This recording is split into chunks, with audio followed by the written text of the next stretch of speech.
시간 우리에게 주신 하나님의 말씀은 예레미야 30장 3절 말씀입니다. 여호와의 말씀이니라. 보라, 내가 내 백성 이스라엘과 유다의 포로를 돌아가게 할 날이 오리니 내가 그들을 그 조상들에게 준 땅으로 돌아오게 할 것이니 그들이 그 땅을 차지하리라. 여호와께서 말씀하시니라. 우리가 살아가면서 가지고 있지만 내가 정말로 가지고 있는 것이 아닐 때가 종종 있습니다. 말에 어폐가 있는 것 같죠. 그런데 이와 같은 관점에서 가르침을 주시는 말씀은 성경에도 곳곳에 있습니다. 대표적인 것이 신명기 28장 30절 31절 말씀인데 제가 한번 읽어드릴게요. 네가 여자와 약혼하였으나 다른 사람이 그 여자와 같이 동침할 것이요. 집을 건축하였으나 거기에 거주하지 못할 것이요. 포도를 심었으나 네가 그 열매를 따지 못할 것이며 네 소를 네 목전에서 잡았으나 네가 먹지 못할 것이며. 이런 유의 말씀이 계속하여 이어집니다. 내가 집을 세웠습니다. 그런데 거기에서 정작 사는 사람은 다른 사람이다. 내가 포도를 심었습니다. 그런데 그 열매를 내가 따지 못한다. 내 소를 내 목전에서 잡았습니다. 그런데 정작 나는 먹지 못한다. 우리가 가지고 있습니다. 그런데 그 가지고 있는 것이 무의미할 때가 있죠. 그러한 삶, 심히 충격적이고 두려운 삶이라고 생각이 됩니다. 우리가 하나님의 은혜를 말할 때가 있습니다. 내가 하나님의 은혜를 힘입었다. 하나님이 주시지 않아서 내가 복되게 살지 못하는 것이 아닙니다. 하나님이 주셨는데 그것을 내가 누리지 못할 때 그것이 안타까운 것이죠. 하나님께서는 우리에게 가나안 땅을 허락하셨습니다. 저마다의 분기수로 허락하신 땅이 있습니다. 그 가나안 땅의 특징은 무엇입니까? 젖과 꿀이 흐른다는 것이죠. 그런데 정작 젖과 꿀이 흐르지 않는 가나안 땅도 많이 있습니다. 오늘 성경 말씀을 보면서 이런 말씀들, 이런 생각들이 든 이유가 어디에 있을까요?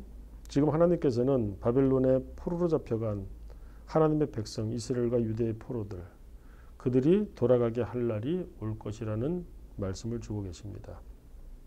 그런데 맨 마지막에 이런 말씀을 덧붙이고 있습니다. 그들을 그 땅으로 돌아오게 할 것이니 그들이 그 땅을 차지하리라. 여호와의 말씀하시니라. 여호와께서 말씀하시는데 그들이 그 땅을 차지하리라. 갑자기 이런 생각이 듭니다. 그 땅은 어느 땅입니까? 가나안 땅입니다. 그들이 그 땅을 차지하리라. 묻고 싶은 것이 지금까지 그 땅에서 다른 사람들이 살았나요? 하나님이 약속하시고 하나님이 허락하신 그 날부터 지금까지 줄곧 그 땅에서는 이들이 살아왔었습니다. 포로 기간 동안 잠시 그 땅을 비웠을 때도 있지만 그러나 그 땅은 그들이 살아온 자자손손 살아온 또 살아갈 그들의 땅입니다. 그런데 하나님께서 그들이 돌아가게 할 날, 그 날에 그들이 그 땅을 차지하리라. 이런 말씀을 주고 계십니다. 새삼 그들이 차지하리라. 이 말씀을 주시는 이유가 무엇일까요? 받았지만 내 것이 아닐 때가 많습니다.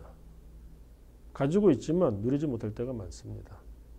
그 땅에서 살고 있지만 그 땅을 온전히 차지하지 못할 수도 있습니다. 언젠가 이런 뉴스를 본 적이 있습니다. 미국 뉴욕에서 살고 있던 어떤 한 노인분인데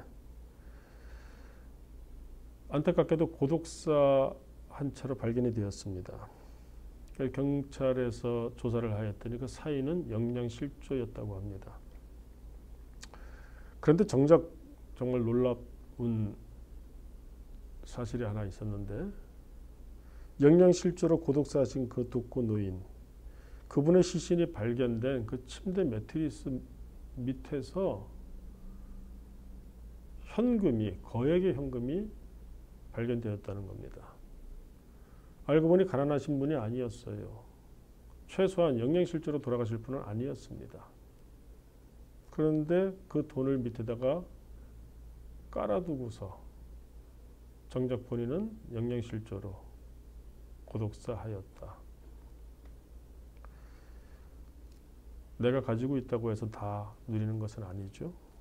내가 밟고 있다고 해서 그 땅에서 내가 젖과 꿀이 마음껏 흐르고 있는 것, 맛보는 삶은 아닌 것입니다. 오늘 우리가 이 말씀을 통해서 생각해 볼 것은 무엇인가요?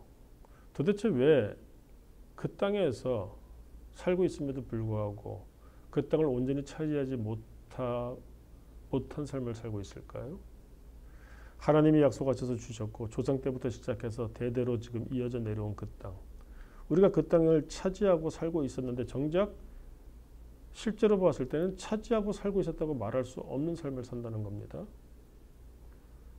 많은 분들이 교인입니다. 그런데 정작 그 많은 교인들 가운데 성도들은 얼마나 될까요? 학교에 가면 학생들이 정말 많습니다. 그런데 정작 그 학교에 와서 학생으로서 지식을 얻어가는 학생들은 얼마나 될까요? 내가 하나님이 주신 은혜가 부족해서가 아니라 하나님의 은혜는 넘치는데 분명히 약속도 있고 그 땅도 내가 지금 밟고 있는데 그럼에도 불구하고 젖과 꿀이 흐르는 삶이 아니라면 그 이유는 어디에 있을까요? 하나님께서 하나님의 백성을 바벨론의 그 장중에 붙들어 놓으신 이유가 무엇일까요? 하나님의 땅에서 살 때 그 땅을 온전히 차지하고 그 땅에서 사는 사람답게 복되기 위해서는 하나님 손에 붙잡혀야 됩니다. 그런데 하나님 없이 산다면 어떻게 되느냐 하는 것이죠. 그들의 문제가 어디에 있는지 바벨론의 장중에 붙잡히게 함으로 그들을 깨닫게 하시기를 원하시는 하나님의 마음을 봅니다. 70년이 지나면은 회개의 때가 다 되겠죠. 그들은 깨닫습니다. 그래서 소망하며 돌아옵니다. 각오가 다르죠. 그 땅에서 돌아옵니다. 그렇게 회개하고 깨닫고 돌아온다면 어떨까요? 이제는 그 땅을 실질적으로 정말로 이제는 차지할 수 있게 된다는 것이죠. 단지 밟는 것이 아닙니다. 단지 내가 머무르고 생활하는 곳, 그래서 내 것이 아닙니다. 그렇게 함으로 그 가운데에서 내가 얻을 수 있는 것들을 얻고 누릴 수 있는 것들을 누릴 때 복되다고 할 수 있겠죠. 하나님이 지금 주신 그 땅에 살고 계시죠. 그런데 그 땅에서 젖과 꿀이 흐릅니까? 그 땅에 정말 복됩니까? 그 땅에 평강이 있습니까? 그냥 쉽게 얘기해서 행복하신가요? 오늘 이 말씀을 생각하며 하나님이 내게 주신 그 분복을 내가 온전히 누리고 있는가? 그렇게 누리기 위해서 하나님이 기뻐하시는 사람으로서 내가 오늘을 살고 있는가? 우리가 준비하며 시작할 수 있기를 원합니다. 하나님 아버지, 하나님께서 주신 그 땅에 살면서도 하나님의 크신 복을 온전히 누리지 못하는 안타까움이 있음을 생각해 봅니다.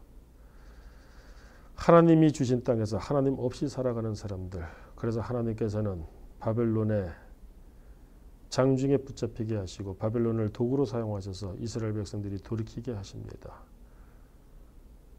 그래서 분명히 그들이 돌아갈 날이 있습니다. 그런데 그 돌아갈 날 특징이 무엇이냐? 그들이 그 땅을 차지하리라. 지금까지 살아온 그 땅, 그럼에도 불구하고 온전히 차지하지 못했던 그 땅을 차지하게 되는 날을 말씀하십니다. 주여, 오늘도 우리가 하나님이 주신 분깃으로 주신 그 땅에서 우리가 오늘도 살아가야 될 터인데 단지 내 발로 밟기만 하는 그러한 땅이 아니요, 그 땅에서 경작하고 그 땅에서 하나님이 기뻐하시는 사람으로서 살아감으로 온전히 차지하는 복 있는 사람들이 다 되게 하여 주옵시고, 그러면 오늘의 삶도 주의 은혜가 충만하게 보이고 만져지고 누리는 우리들이 다 되게 하여 주옵소서. 예수님 이름으로 기도드립니다. 아멘.